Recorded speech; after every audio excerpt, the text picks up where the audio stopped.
this same script is going to play out in 2022.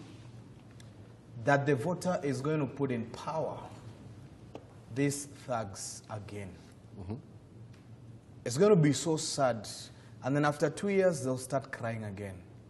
I am utterly tired of the quality of the voter and their role in proper patronage of our resources in this country. Look, when your father marries a second wife, you don't go blaming the second wife and then she kicks you out. You have to put that blame squarely on your father. Let us stop blaming the Chinese. We know the Chinese have one motive. Their interest is their country and their well-being. And by the way, they are not giving the expensive loans, billions of dollars to everybody. They are giving their money to countries that are branded poor, but rich in natural resources. Right. And they are taking those resources back to China without us knowing. All the Chinese projects that you're doing, even their manuals are in Chinese. That means we will never have access to SGR or Thika roads or anything.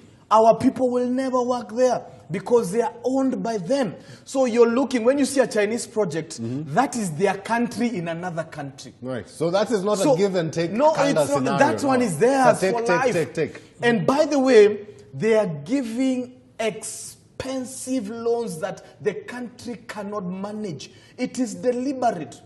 So if we know that, then why are we allowing them to do what they are doing? And the reason why America is retorting is it's not because America cares about us.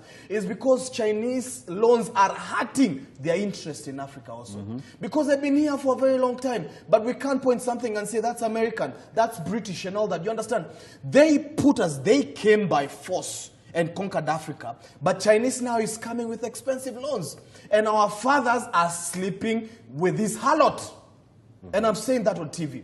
We must be very... China is a sponyo. You know, it's a sponyo. We are saying that. Let me tell you what. We are the ones who are letting... By the way, you know, and I'm tired of these politicians who are tweeting. Don't tweet. Do something. We employed you to, you know, to deal with these things legislatively. The other day, Kenyans were complaining with this SGR. They're not being paid well. There's sexual abuse. The watchmen now, Chinese, everything of the sort. Tell me what has happened to date. Nothing. I can assure you. Why? Because the Chinaman is a current landlord of this country. We are back borrowing expensive loans to them. That we know will never, ever pay. The Jubilee government, their turn is expiring in 2022. That money is going to be left to who? We've sold our country. If we don't get our country back, then there's going to be a problem.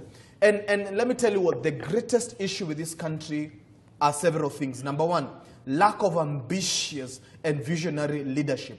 And number two, are heavily, generally ignorant populists who don't know their role in public participation and are not properly educated when it comes to their civic role in building this government. Everybody wants to eat. It's a kleptomaniac state.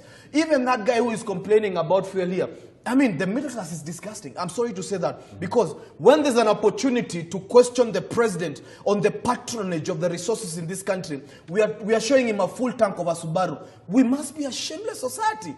We must put the president in the dock and say, look, we gave you governance. We gave you billions. Show us what you've done with them. How are we going to build the resources? How are we going to build this country? How are we going to be stable after going through 2 elections and stuff of the sort? Look at 2022. The picture is bleak. You almost think that this country is going to die. We are talking serious issue, bigger than 16% of VAT of fuel. Right. We must be serious, people. Let us stop this ignorance that is going to kill this country. When you think about your child who's 5 years now, think about them when they're 30 years. What's going to happen to them and their family? Will there even be a nation like Kenya when this country flares up when it's petty elections? Yet you see thousands